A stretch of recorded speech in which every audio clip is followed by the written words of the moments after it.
Hello mga ka-joiners!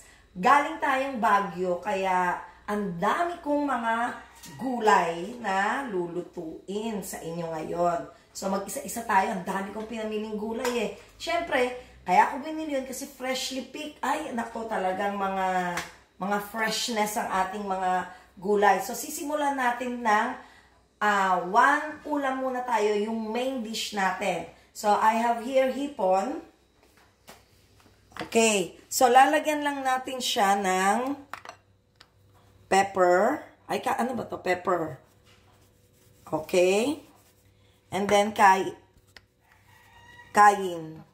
Ay, paprika pala to. Kala ko ito yung kayin. Dinamihan ko ng kasi itong pepper. Ayun. Then, lagyan din natin ng salt.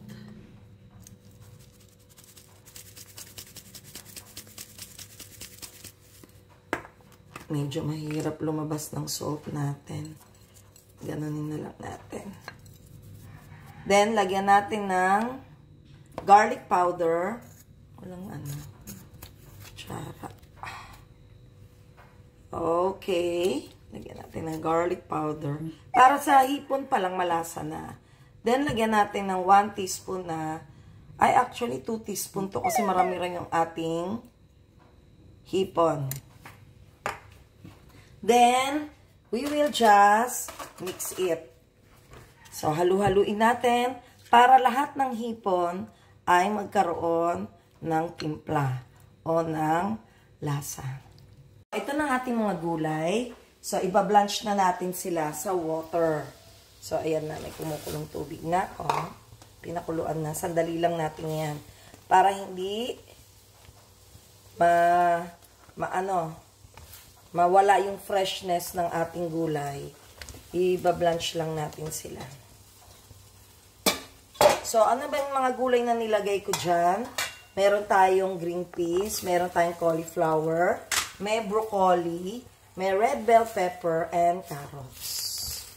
So, intayin lang natin siya na ma-blanch. Ngayon, gawa na tayo ng sauce niya. Maglagay tayo ng oyster sauce. Ibuusin na natin ito. Yan. And then, maglagay tayo ng toyo.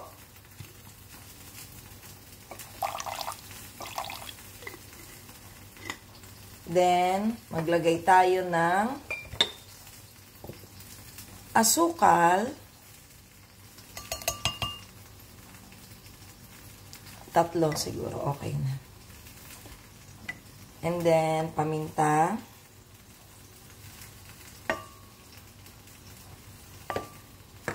At, lagyan natin ng cornstarch uli. Mga 2 teaspoon. Then, meron kami, yung mga ulo ng hipon, hindi namin yan basta-basta tinapon. So, ito, dinikdik namin yung ulo. And then, ayan na. Lagay na natin yung sabaw na dinikdik ng ulo ng hipon. Saka natin lagyan ng water. Okay. So, imimix lang natin. Yan. Hanggang sa matunaw na yung cornstarch. Yung wala na siyang buo. Okay, so iwan na muna natin yan at tignan na natin yung ating gulay. Okay, so ito na yung ating gulay na na-blanch na. Kunin na natin. Huwag din natin masyadong masyado nating pakuluan. Malalanta kagad yung gulay natin. Hindi na siya crunchy. So, ang gulay, masarap din niya kainin pag crunchy-crunchy pa, hindi pa siya lamog. Diba? Ay, may chicharo pala tayong ilagay. Actually, dinamihan ko ng chicharo. Mga binili ko doon sa, mainit na. Sa Baguio, yung medyo mahal dito. Tapos doon, medyo mas affordable naman siya kesa nandito na sa palengke natin. So, mamaya tingnan natin kung ano pa ang susunod natin ilalagay dito. Okay, now, lagay na natin yung ating hipon na nilagyan ng mga seasoning. Okay, lagay na natin yan. So, makikita nyo kahit yung hipon pa lang, malinamnam na kasi may timplado na.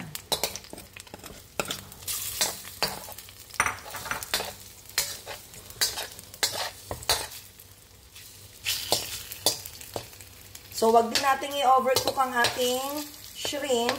Pag nakita natin na namula-mula na siya, kunin na natin. Okay, so ito, luto na yung ating shrimp. So, ahon na natin yan. Pero same pan pa rin, para yung lasa ng shrimp natin, dun din natin tayo magigisa ng ating gulay. Now, lagay natin yung luya. At ang ating bawang. So, hayaan muna natin siyang magisa. Lagay na natin ang sibuyas. So, medyo palambutin lang natin yung sibuyas. And then, saka na natin ilalagay yung ating mga na-blanch na gulay. Then, ilagay na natin yung ating mga gulay. So, kaunting gisa lang to. And then, ilagay na din natin yung ating hipon. Hipon muna. O yung sauce. I think sauce muna. Ilagay natin yung sauce. Ilagay na natin yung ginawa nating sauce.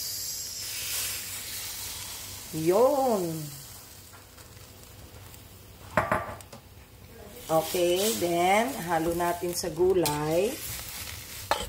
Siguro isang kulo, saka natin ilalagay yung ating hipon. Okay, so, kumulo na yung ating gulay. Lagay na natin yung ating shrimp. Okay. So, mga ka-joiners, okay na to.